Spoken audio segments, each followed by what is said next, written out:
यूं तो विपक्ष और उसका पूरा इकोसिस्टम यह घोषित कर चुका है कि 2 चरण की वोटिंग में नरेंद्र मोदी की लहर को उन्होंने निपटा दिया है। वो खुद ही जीत गए चुनाव भाई, और चुनाव तो वही जीत रहे हैं, इसकी पूरी घोषणा उन्होंने कर दी है पूरे इकोसिस्टम ने, इंडी गठबंधन। लेकिन सच यह है कि विपक्ष की खुद की हवा ऐसी टाइट है कि उसे नरेंद्र मोदी को रोकने के लिए कुछ नहीं मिल रहा, तो झूठ का सहारा लेना पड़ रहा। वैसे पाठशाला में आपको हम आगे बताएंगे कि 2 चरण की वोटिंग क्या कहती है, वोटिंग प्रतिशत कम होना क्या कहता है, यह सब आगे चैप्टर में है। लेकिन पहले देखिए कि मार्केट में मोदी को हराने के लिए क्या नया माल लाया है। दरअसल प्रधानमंत्री नरेंद्र मोदी के खिलाफ जब कोई मुद्दा नहीं मिलता है, जब कोई मुद्दा नहीं चलता है, तो चलाई जाती है फेक न्यूज, फिर बोला जाता है झूठ पर झूठ। कभी कहा जाता है मोदी लोकतंत्र खत्म कर देंगे, कभी कहते हैं संविधान बदल देंगे, कभी कहते हैं चुनाव ही नहीं होगा अब इसके बाद, कभी कहते हैं आरक्षण छीन लेने वाले हैं नरेंद्र मोदी। हर चुनाव में नरेंद्र मोदी के खिलाफ यही माहौल बनाया जाता है, ऐसे ही झूठ फैलाए जाते हैं। इस बार भी यही हो रहा है। जब लोकसभा चुनाव के 2 चरण की वोटिंग हो चुकी है, जब लोकसभा की 190 सीटों पर वोट डाले जा चुके हैं, तो बीच चुनाव में एक बहुत बड़ा झूठ फैलाया जा रहा है। और यह झूठ फैला कौन रहा है? आरोप लग रहे हैं कि कांग्रेस के कुछ बड़े नेताओं ने इसमें योगदान दिया। आरोप लग रहा है कि कांग्रेस के इकोसिस्टम ने इस झूठ को फैलाया। सोचिए नरेंद्र मोदी को उस कुर्सी से खींचकर नीचे लाने के लिए किस हद तक एक इकोसिस्टम काम कर रहा है कि झूठ को हथियार बनाने का आरोप लग रहा है। और यह किस तरह से हो रहा है जरा वो भी देखिए। कांग्रेस ने आरक्षण पर झूठ फैलाना शुरू किया। बीजेपी नेताओं के एडिटेड वीडियो शेयर किए गए और कहा गया कि सरकार बन गई नरेंद्र मोदी की इस बार फिर से, तो बीजेपी आरक्षण खत्म कर देगी। लेकिन इसी झूठ पर अब कांग्रेस का इकोसिस्टम फंस गया है।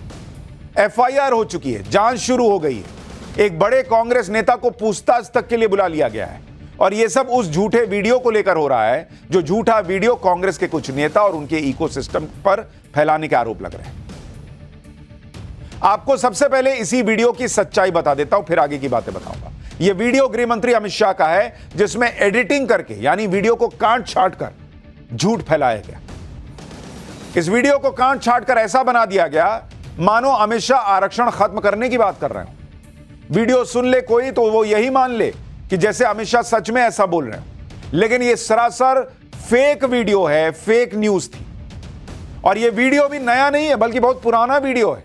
और इसमें अमित शाह आरक्षण को खत्म करने की बात नहीं कर रहे, बल्कि धर्म के आधार पर मुसलमानों को मिल रहे आरक्षण को खत्म करने की बात कर रहे थे।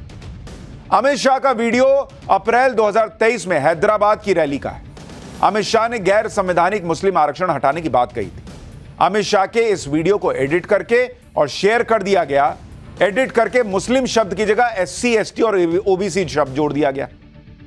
तो ऐसा लगने लगा कि अमित शाह जो है वो एससी, एसटी और ओबीसी का आरक्षण खत्म करने की बात कर रहे हैं, जबकि वो गैर संवैधानिक मुस्लिम आरक्षण को खत्म करने की बात कर रहे थे। आपको एडिटेड वीडियो और असली वीडियो एक साथ दिखाता हूं, जिससे पता चल जाएगा कि अमित शाह ने आरक्षण हटाने की बात कही ही नहीं थी। एक बार सुनिए इन दोनों वीडियो को, फिर बताऊंगा कि अमित शाह के इस फेक वीडियो केस में कैसे कांग्रेस के बड़े नेता फंस गए। भारतीय जनता पार्टी की सरकार बनेगी तो एक गैर संवैधानिक एससी, एसटी और ओबीसी का है वो रिजर्वेशन को हम समाप्त कर देंगे। रिजर्वेशन को हम समाप्त कर, भारतीय जनता पार्टी की सरकार बनेगी तो एक गैर संवैधानिक मुस्लिम रिजर्वेशन को हम समाप्त कर देंगे। ये अधिकार तेलंगाना के एससी, एसटी और ओबीसी का है, वो अधिकार उनको मिलेगा और मुस्लिम रिजर्वेशन को हम समाप्त कर देंगे। देखा आपने, अमित शाह कह रहे हैं कि एससी, एसटी, ओबीसी का अधिकार है, वो उनको देंगे। वहां से एससी, एसटी, ओबीसी जो उन्होंने कहा वो काट लिया। जहां पर वो कह रहे हैं कि मुस्लिम आरक्षण हटाएंगे, वहां से उसको जोड़ दिया और ऐसा बना दिया जैसे वो एससी, एसटी, ओबीसी का आरक्षण खत्म करने की बात कर रहे हैं। ये सब खेल चल रहा है इस चुनाव में बॉस। और तब जब आप ये दावा कर रहे हैं कि दो चरण की वोटिंग में ही नरेंद्र मोदी तो खत्म है मामला, अब तो हम जीत गए, उसके बावजूद अगर फेक वीडियो फैलाने की नौबत आ रही है तो कैसे ये लोग चुनाव जीत रहे हैं भाई। अमित शाह का वीडियो एडिट किया गया और जिस तरह से यह बनाया गया वो अब लोगों के सामने है। जिसने भी एडिटेड वीडियो वायरल करवाया उसे उम्मीद रही होगी कि इससे बीजेपी मुश्किल में फंस जाएगी, लेकिन मामला उल्टा पड़ गया है, क्योंकि फेक वीडियो पर कांग्रेस के बड़े नेता और तेलंगाना के मुख्यमंत्री रेवंत रेड्डी फंसते दिख रहे हैं। अमित शाह के एडिटेड वीडियो की जांच में दिल्ली पुलिस ने तेलंगाना के मुख्यमंत्री रेवंत रेड्डी को नोटिस जारी कर दिया है। 1 मई को दिल्ली पुलिस के सामने अपना पक्ष रखने के लिए कहा है। पुलिस ने रेवंत रेड्डी से अपना फोन भी साथ लाने के लिए कहा है। अमित शाह एडिटेड वीडियो के मामले में पुलिस ने 5 लोगों की पहचान भी की है। सभी को नोटिस देकर पूछताछ के लिए बुलाया जाएगा। सोचिए, नरेंद्र मोदी के खिलाफ फेक वीडियो फैलाने के मामले में कांग्रेस के सीएम तक का नाम आ रहा है, उन पर भी आरोप लग रहे हैं। इस लेवल की राजनीति नरेंद्र मोदी के खिलाफ हो रही है। रेवंत रेड्डी का नाम इसलिए आया क्योंकि रेवंत रेड्डी तेलंगाना कांग्रेस के अध्यक्ष भी हैं और अमित शाह का यह वीडियो तेलंगाना कांग्रेस के सोशल मीडिया हैंडल से शेयर किया गया था। तेलंगाना कांग्रेस ने 27 अप्रैल को यह वीडियो शेयर किया और उसके बाद कांग्रेस समर्थकों ने इसे जमकर वायरल किया। इसी के आधार पर कांग्रेस आरोप लगा रही है कि सरकार बनने के बाद बीजेपी आरक्षण को खत्म कर देगी। लेकिन इस फेक वीडियो को लेकर दिल्ली पुलिस ने एफआईआर दर्ज कर ली और मामले की जांच शुरू कर दी। पुलिस ने जालसाजी, दंगे भड़काने के मकसद से उकसाना, किसी पार्टी की प्रतिष्ठा को नुकसान पहुंचाना और चुनाव परिणाम को प्रभावित करने के इरादे से गलत बयान फैलाने की धाराओं में केस दर्ज कर लिया और तेलंगाना के सीएम को पूछताछ के लिए आने का सम्मन भेज दिया। लेकिन सम्मन मिलने पर तेलंगाना के सीएम तो और भड़क गए। कहा कि मोदी जी चुनाव जीतने के लिए ईडी, इनकम टैक्स और सीबीआई के साथ अब दिल्ली पुलिस का भी इस्तेमाल कर रहे हैं। तेलंगाना के सीएम रेवंत रेड्डी को सुनिए एक बार। सोशल मीडिया में कोई पोस्टिंग लगाया, इसीलिए तेलंगाना के कांग्रेस अध्यक्ष को, तेलंगाना मुख्यमंत्री को हम अरेस्ट करते बोल के नोटिस लेकर तेलंगाना गांधी भवन में पहुंच गए। इसका मतलब Narendra Modi ji ED, income tax, CBI हो गए, अभी दिल्ली पुलिस को इस्तेमाल कर रहे चुनाव जीतने के लिए। यहाँ पर कोई डरने वाले नहीं है भाई, यहाँ पर पलट के जवाब देने वाले हैं। रेवंत रेड्डी कह रहे हैं कि सोशल मीडिया पर कोई वीडियो लगाया इसलिए यह हो रहा है। यह कोई वीडियो है, कोई वीडियो है। यह कह देना कि अमित शाह जो है वो SC ST OBC का आरक्षण खत्म कर देंगे अगर बीजेपी की सरकार आएगी, यह एडिटेड और फेक वीडियो लगाना कोई वीडियो है। समाज में किस तरह का मैसेज जा रहा है? यह रटी रटाई लाइन हर विपक्ष के नेता की रहती है। जब भी कोई एक्शन होता है विपक्ष कहने लगता है कि एजेंसियों का गलत इस्तेमाल हो रहा है। वो डरने वाले नहीं है, हर चीज को डर से जोड़ देते हैं। लेकिन यहां तो सीधे सीधे फेक न्यूज फैलाने का आरोप है। एडिटेड वीडियो की सच्चाई सामने आ गई है और खुद पुलिस सीएम को समन जारी करके पूछताछ के लिए बुला रही है। फिर भी यही कहा जा रहा है, यह नहीं कि हां हमने गलती कर दी, हमने फेक वीडियो फैला दिया। नहीं, हम डरते नहीं है, जो करना है कर लो। यानी क्या फेक न्यूज फैलाने की आजादी मिल गई है इस देश में? आज पीएम ने भी क्लियर कट वार्निंग दे दी कि जो लोग हताशा में हैं वो फेक न्यूज फैला रहे हैं। देश का कानून ऐसे लोगों को सबक सिखाएगा। सुनिए कैसे फेक न्यूज को लेकर पीएम मोदी गुस्से में हैं। फिर आपको बताऊंगा कि कैसे मोदी विरोधियों ने इस पूरे चुनाव में झूठ को ही सबसे बड़ा हथियार बनाया हुआ है। जो लोग चुनाव हार चुके हैं, मैदान खो चुके हैं, ये लोग इन दिनों टेक्नोलॉजी का उपयोग करके फेक वीडियो बना रहे हैं। आर्टिफिशियल इंटेलिजेंस का दुरुपयोग करते हुए मेरी आवाज में ऐसी भद्दी भद्दी चीजें आजकल सोशल मीडिया में डाल रहे हैं कि बहुत बड़ा खतरा पैदा हो रहा है। और इसलिए मेरी देशवासियों की अपील है कि कोई भी फेक वीडियो आपको नजर आए, आप पुलिस को जानकारी दो, हमारी पार्टी को जानकारी दो, कानूनी लोगों पर कार्रवाई होगी और उनको सबक सिखाया जाएगा। ये देश का कानून किसी के साथ भी इस प्रकार के खेल खेलने की इजाजत नहीं देता है। कांग्रेस और इंडी गठबंधन को पीएम मोदी के 400 पार वाले नारे से भी दिक्कत है। कांग्रेस कहती है कि 400 सीटें जीतने के बाद पीएम मोदी आरक्षण खत्म कर देंगे। पीएम मोदी ने एक इंटरव्यू में खुद बताया कि 400 सीटों का नारा क्यों दिया गया था। टाइम्स ऑफ इंडिया को दिए इंटरव्यू में पीएम मोदी ने कहा कि 400 सीटें जीतने के हमारे लक्ष्य के पीछे बड़ी वजह यह है कि हम SC ST और OBC के अधिकार बचाना चाहते हैं। हम बड़ा जनादेश चाहते हैं ताकि उनके आरक्षण और हक छीनकर अपने वोट बैंक को देने का विपक्ष का मंसूबा नाकाम हो सके। यानी एक तरह से प्रधानमंत्री वही बात कह रहे हैं जो वो बार बार दोहरा रहे हैं कि मुसलमानों को अलग से आरक्षण मिल जाए और एससी एसटी ओबीसी का आरक्षण जो है वो कट जाए, ये नहीं होने देने के लिए उनको 400 सीट की जरूरत है। चुनाव में मुद्दों पर बात होती है, लेकिन क्या इस चुनाव में विपक्ष के पास कोई मुद्दा ही नहीं बचा है कि उसने झूठ की फैक्ट्री खोलकर खटाखट झूठ फैलाना शुरू कर दिया? बिना किसी फैक्ट के, बिना किसी आधार के कुछ भी कहा जा रहा है। जैसे कभी कहा जाता है कि मोदी संविधान बदल देंगे। यह कहां लिखा है बॉस? किसी अपने घोषणा पत्र की बात लेकर बैठे हैं कि घोषणा पत्र में कहां लिखा है? यह कहां लिखा है कि संविधान बदल देंगे? कभी कहती है कांग्रेस कि यह देश का आखिरी चुनाव है। यह कहां लिखा है? किस घोषणा पत्र में लिखा है कि अब इसके बाद चुनाव नहीं होगा? और चुनाव नहीं कराना है तो वन नेशन वन इलेक्शन पे काम क्यों हो रहा है? कभी कहती है कि देश में लोकतंत्र खत्म हो चुका है। लोकतंत्र खत्म हो चुका है तो चुनाव लड़ क्यों रहे हैं फिर? कभी कहती है कि मोदी पिछड़ों से नफरत करते हैं, पिछड़ों से नफरत करते हैं। सबसे ज्यादा ओबीसी मिनिस्टर नरेंद्र मोदी की कैबिनेट में है। कभी कहती है कि मोदी आरक्षण को खत्म कर देंगे। यह किस घोषणा पत्र में लिखा है कि आरक्षण खत्म कर देंगे? और नहीं लिखा है तो क्या फेक वीडियो फैला दिया जाएगा? कभी कहती है कि आरएसएस आरक्षण खत्म करना चाहती है। यह आरएसएस ने कब कह दिया भाई? हाल के चुनाव में। यानी इकलौता टारगेट यही दिख रहा है कि जो मन में आए वो कह दो, किसी भी तरह से लोगों को भ्रमित कर दो। अच्छा, इनके फर्जी फैक्ट चेकर्स फिर इनका फैक्ट चेक नहीं करते हैं। नरेंद्र मोदी कुछ कह देंगे तो उसका वर्ड बाय वर्ड मिलाते हैं और ये लोग कुछ कह दें तो उसका फैक्ट चेक नहीं होता है। यानी पूरा इकोसिस्टम ऐसा लग रहा है मिल के काम कर रहा है कि नरेंद्र मोदी को सत्ता से हटाना है। खास तौर पर आरक्षण को लेकर बार बार fake news, fake video viral करवाए जाते हैं। जैसा अमित शाह के साथ हुआ वैसा ही संघ प्रमुख मोहन भागवत के साथ हुआ। इस पर संघ प्रमुख ने क्या कहा है वो सुनिए। फिर आरक्षण पर फेक न्यूज फैला रही कांग्रेस खुद आरक्षण के किस मुद्दे पर घिरी हुई है और उस पर उसे जवाब देते नहीं बन रहा है, वो भी बताऊंगा। अभी मैं यहाँ आया कल तो मैंने सुना एक वीडियो घूम रहा है कि संघ वाले बाहर से तो बात ही अच्छे करें, अंदर जाके कहते हैं आरक्षण का हमारा विरोध है, बाहर हम बोल नहीं सकते। एकदम असत्य बात है, गलत बात है।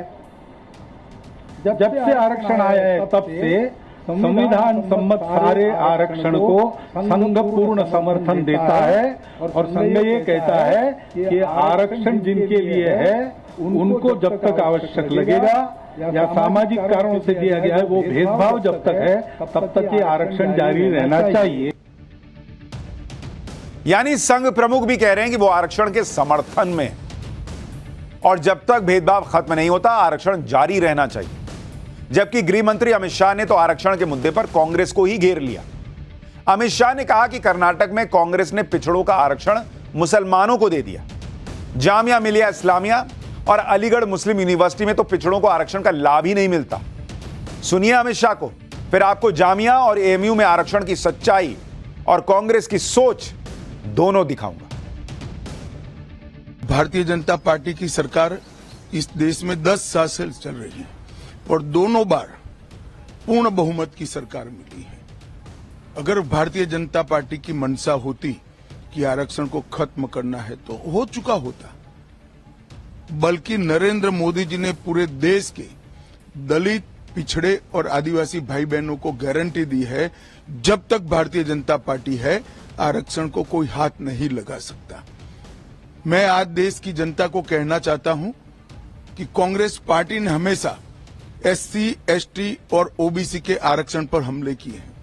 कर्नाटक में उनकी सरकार आई, 4% माइनॉरिटी आरक्षण किया, किसका कटा?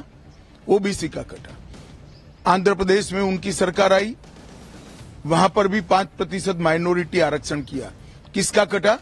एससी, एसटी, ओबीसी का कटा। और जामिया मिलिया और अलीगढ़ यूनिवर्सिटी में भी आज भी एससी, एसटी, ओबीसी आरक्षण से महरूम है। देश के गृह मंत्री अमित शाह जामिया मिलिया इस्लामिया यूनिवर्सिटी और अलीगढ़ मुस्लिम यूनिवर्सिटी की बात कर रहे हैं और ये दोनों इस देश की प्रतिष्ठित एजुकेशनल इंस्टीट्यूशंस हैं। लेकिन इन दोनों ही जगहों पर एससी, एसटी को आरक्षण नहीं मिलता।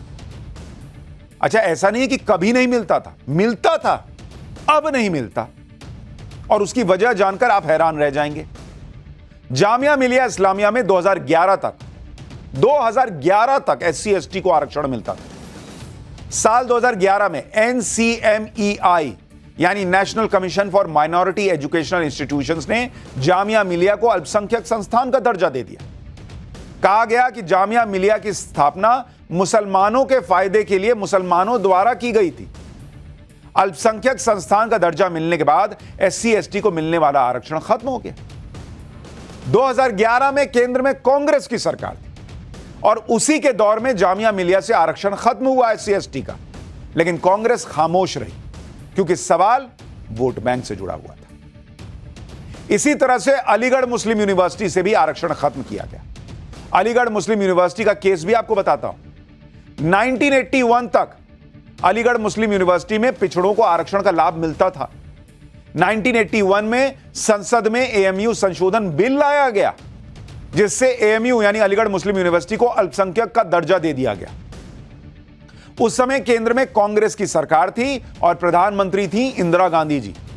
इस बिल के पारित होने के बाद AMU में पिछड़ों का आरक्षण खत्म कर दिया गया। कांग्रेस ने 1980 के चुनावी घोषणा पत्र में अलीगढ़ मुस्लिम यूनिवर्सिटी को अल्पसंख्यक का दर्जा देने का वादा भी किया था। इसके बारे में बिल को संसद में पेश करते समय तत्कालीन शिक्षा राज्य मंत्री शीला कौल ने तो गर्व जताया था। शीला कौल ने कहा था कि कांग्रेस ने 1980 में प्रतिज्ञा ली थी कि AMU को अल्पसंख्यक का दर्जा देंगे। सोचिए, कांग्रेस घोषणा पत्र में वादा करके AMU को अल्पसंख्यक दर्जा दिला रही थी और पिछड़ों को मिलने वाले आरक्षण को एक झटके में खत्म कर रही थी। कोई अफसोस नहीं था। और यही बात देश के गृह मंत्री अमित शाह याद दिला रहे हैं कि अगर धर्म के आधार पर आरक्षण देंगे तो SC ST OBC का ही आरक्षण जाएगा एक तरह से। कांग्रेस इस पर जवाब नहीं देती, लेकिन आरक्षण के मुद्दे पर झूठ फैलाने का आरोप उस पर बार बार लगता है कि मोदी और संघ वाले आरक्षण खत्म कर देंगे। कांग्रेस का इकोसिस्टम जो झूठ फैलाता है उसका वॉल्यूम राहुल गांधी अपनी रैलियों से बढ़ा देते हैं। सुनिए राहुल गांधी को, फिर सुनाऊंगा कि PM मोदी ने झूठा नैरेटिव फैलाने वालों को क्या चुनौती दी। आज RSS के जो चीफ है उनका बयान आता है कि हम रिजर्वेशन के खिलाफ नहीं है। अरे, इन्होंने ही पहले स्टेटमेंट दिया था कि रिजर्वेशन के खिलाफ है। जो भी रिजर्वेशन के खिलाफ है सारे के सारे इनकी पार्टी में जा रहे हैं। जो भी रिजर्वेशन के कॉन्स्टिट्यूशन के खिलाफ है सारों को ये ले रहे हैं, फिर कह रहे हैं कि भैया हम रिजर्वेशन के खिलाफ नहीं है। और इसका लक्ष्य क्या है मैं बता देता हूं, क्योंकि ये 20-22 अरबपतियों की मदद करना चाहते हैं। अब कोई फैक्ट चेकर, कोई फर्जी फैक्ट चेकर या इधर उधर वीडियो बनाने वाले ये लोग राहुल गांधी से नहीं पूछेंगे कि कहां लिखा है बीजेपी के मैनिफेस्टो में कि वो लोग आरक्षण खत्म करने वाले हैं। कोई इनसे पलट के नहीं पूछेगा कि अगर आरक्षण खत्म ही करना था तो 10 साल में क्यों नहीं किए। कोई नहीं पूछेगा इनसे। इनको बोलने की आजादी है और फिर घूम फिर कर वही अरबपति दोस्त। कुछ दिन में मुझे लगता है राहुल गांधी ये भी बोल देंगे आपके घर में पानी नहीं आ रहा है क्योंकि नरेंद्र मोदी ने आपके घर का पानी अरबपति दोस्तों को दे दिया है। गजब ही हिसाब है, हर चीज में वही एक लाइन लास्ट में ले आते हैं। दूसरी तरफ प्रधानमंत्री नरेंद्र मोदी जो इस तरह के नैरेटिव को कैसे तोड़ना है अच्छे से जानते हैं। आज PM मोदी ने फेक नैरेटिव बनाने वालों को साफ शब्दों में कह दिया कि मोदी जो कहता है ना सीना ठोक कर कहता है, आंख में आंख मिलाकर लड़ाई लड़ता है। मोदी पीठ पीछे वार नहीं करता। सुनिए क्या कह रहे हैं अपने बारे में वो खुद। ये खेल बहुत बढ़ाया इन लोगों ने हताशा और निराशा में, और इसलिए मेरे भाइयों बहनों हमें जागरूक रहने की जरूरत है। ये कोई भी फेक चीज आए उस पर भरोसा मत करना। देखिए ये मोदी जो है ना सीना तान करके आंख में आग मिला करके लड़ाई लड़ता है, पीठ के पीछे वार नहीं करता है। नरेंद्र मोदी के विरोधी भी ये जानते हैं कि नरेंद्र मोदी से आमने सामने की टक्कर लेना शायद मुश्किल है। इसमें नरेंद्र मोदी को कोई हरा नहीं सकता, इसलिए पीठ पीछे से हमला करने की कोशिश होती है और फेक नैरेटिव, फेक न्यूज, पूरा इकोसिस्टम जो है वो हथियार बनाता है। लेकिन जो बात ये भूल जाते हैं वो ये कि जब पब्लिक का नेता पर भरोसा होता है तो नेता अपनी मेहनत, अपने काम के दम पर इस भरोसे को बार बार कायम रखता है। तो फिर फेक न्यूज भी उसका कुछ बिगाड़ नहीं सकती क्योंकि पब्लिक को एक झटके में विश्वास नहीं होता। खैर, माहौल तो कैसे नरेंद्र मोदी के खिलाफ बनाया जाता है ये आपने देख लिया।